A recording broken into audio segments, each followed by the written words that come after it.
मंगल भवन अमंगल हारी, कबहु जुदा दशरथ अजिर बिहारी।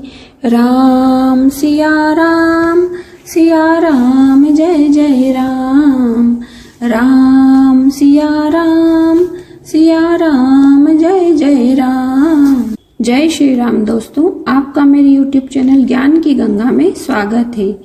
रामायण कथा के किष्किंधा कांड में कल के अध्याय में हमने देखा था कि राम का हनुमान जी से मिलन होता है और हनुमान जी श्री राम और लक्ष्मण को लेकर सुग्रीव के पास जाते हैं। अब इसके आगे की कथा हम आज के अध्याय में श्रवण करेंगे।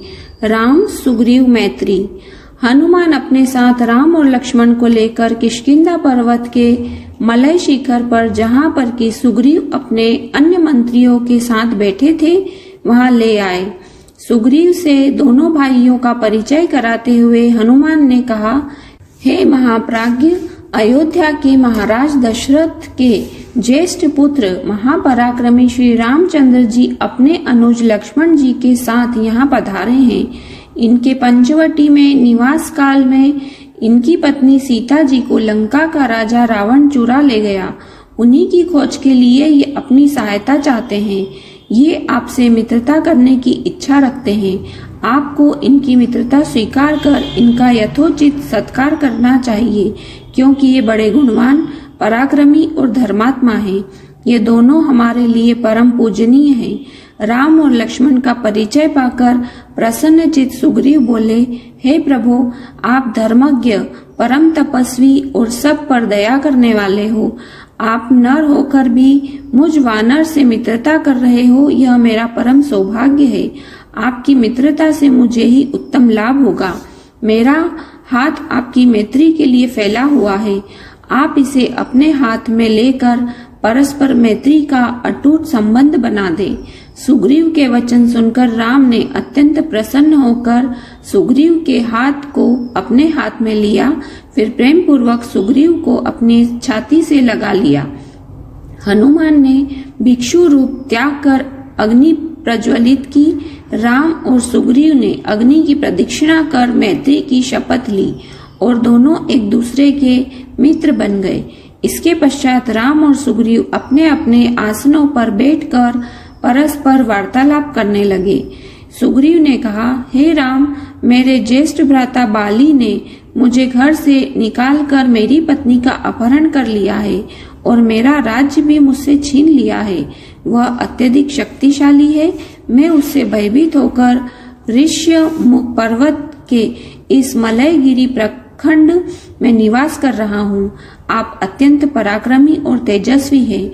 आप मुझे अभय दान देकर बाली के भय से मुक्त करें। सुग्रीव के दीन वचन सुनकर राम बोले, हे सुग्रीव, मित्र तो उपकार रूप फल देने वाला होता है। मैं अपने तीक्ष्ण बाणों से तुम्हारी पत्नी को हरण करने वाले बाली का वध कर दूंगा। अब तुम उसे मरा हुआ ही समझो। सुग्रीव ने प्रसन्नता पूर्वक कहा, हे राम, मेरे मंत्रियों में श्रेष्ठ सचिव हनुमान मुझे आपकी विपत्ति की संपूर्ण कथा बता चुके हैं। आपकी पत्नी सीता आकाश या पाताल में कहीं भी हो, मैं अवश्य उनका पता लगवाऊंगा। रावण तो क्या, इंद्र आदि देवता भी सीता को मेरे वानरों की दृष्टि से छिपा कर नहीं रख सकते।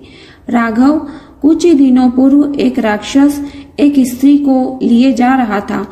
उस समय हम इसी पर्वत पर बैठे थे। तब हमने उस स्त्री के मुख से हाय राम हाय लक्ष्मण शब्द सुने थे।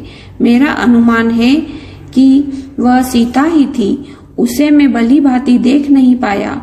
हमें बैठे देखकर उसने कुछ वस्त्राभूषण नीचे फेंके थे। वह हमारे पास सुरक्षित रखे हैं। आप उन्हें पहचान कर देखिए, क्या वे सीता जी के ही हैं? यह कहकर सुग्रीव ने एक वानर को वस्त्राभूषणों को लाने की आज्ञा दी। उन वस्त्राभूषणों को देखते ही राम का धीरज जाता रहा। वे नेत्रों से अश्रु बहाते हुए शोक विहल हो गए और धैर्य छोड़कर पृथ्वी पर गिर पड़े। चेतना लौटने पर वे लक्ष्मण से बोले, हे लक्ष्मण, सीता के इन आभूषणों को पहचानो। राक्षस के द्वारा हरे जाने पर सीता ने इन आभूषणों को पृथ्वी पर गिरा दिया होगा। लक्ष्मण ने कहा, भैया, इन आभूषणों में से न तो मैं हाथों के कंगनों को पहचानता हूँ, न गले के हार को, और न ही मस्तक के किसी आभूषणों को पहचानता हूँ, क्योंकि मैंने आज तक सीता जी के हाथों और मुख की ओर कभी दृष्टि नहीं डाली। हाँ, उनके चरणों की नित्य वंदना करता हूँ, इसलिए इन नुपुरों को मैं अवश्य पहचानता हूँ। ये वास्तव में उन्हीं के हैं। राम ने सुग्रीव से कहा, हे सुग्रीव, मुझे बताओ कि वह भयंकर रूपधारी राक्षस मेरी प्राणेश्वरी सीता को लेकर किस दिशा में गया है। तुम शीघ्र पता लगाओ कि वह राक्षस कहाँ रहता है।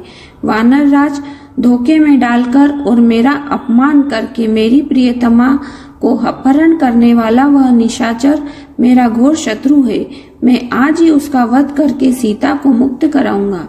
राम के शोक से पीड़ित वचन को सुनकर सुग्रीव ने उन्हें आश्वासन दिया, हे राम, मैं नीच कुल में उत्पन्न उस पापात्मा राक्षस की शक्ति और गुप्त स्थानों से परिचित नहीं हूँ, किंतु मैं आपको विश्वास दिलाता हूँ कि मैं शीघ्र ही ऐसा यत्न करूंगा कि मिथिलेश कुमारी सीता आपको मिल जाए। अतः आप धैर्य धारण करें। इस प्रकार से व्याकुल होना व्यर्थ है। व्याकुल होने पर मनुष्य की बुद्धि गंभीर नहीं रह पाती। आपको इस प्रकार से अधीर होना शोभा नहीं देता।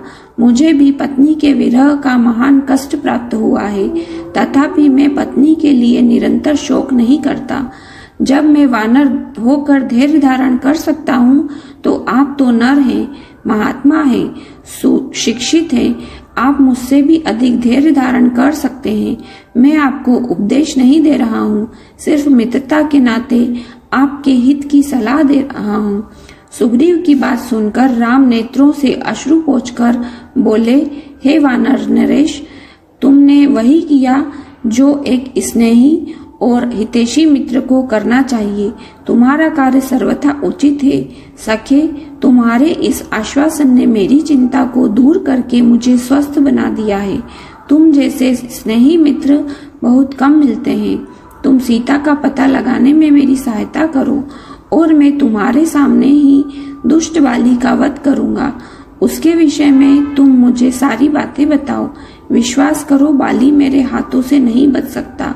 राम की प्रतिज्ञा से संतुष्ट होकर सुग्रीव बोले, हे रघुकुलमणि, बाली ने मेरा राज्य और मेरी प्यारी पत्नी मुझसे छीन ली है। अब वह दिन रात मुझे मारने का उपाय सोचता रहता है। उसके भय के कारण ही मैं इस पर्वत पर निवास करता हूँ। उससे ही भयभीत होकर मेरे सब साथी एक एक करके मेरा साथ छोड़ गए हैं। अब ये केवल 4 मित्र मेरे साथ रह गए हैं। बाली अत्यंत बलवान है, उसके भय से मेरे प्राण सूख रहे हैं। वह इतना बलवान है कि उसने दुदुम्बी नामक बलिष्ठ राक्षस को देखते देखते मार डाला। जब वह साल के वृक्ष को अपनी भुजा में भरकर झकझोरता है तो उसके सारे पत्ते झड़ जाते हैं। उसके असाधारण बल को देखकर मुझे संशय होता है कि आप उसे कैसे मार पाओगे। सुग्रीव की आशंका को सुनकर लक्ष्मण ने मुस्कुराते हुए कहा, हे सुग्रीव, तुम्हें इस बात का विश्वास कैसे होगा कि श्री रामचंद्र जी बाली को मार सकेंगे? यह सुनकर सुग्रीव बोला, सामने जो 7 के 7 वृक्ष खड़े हैं, उन 7 को एक एक करके बाली ने बीधा है।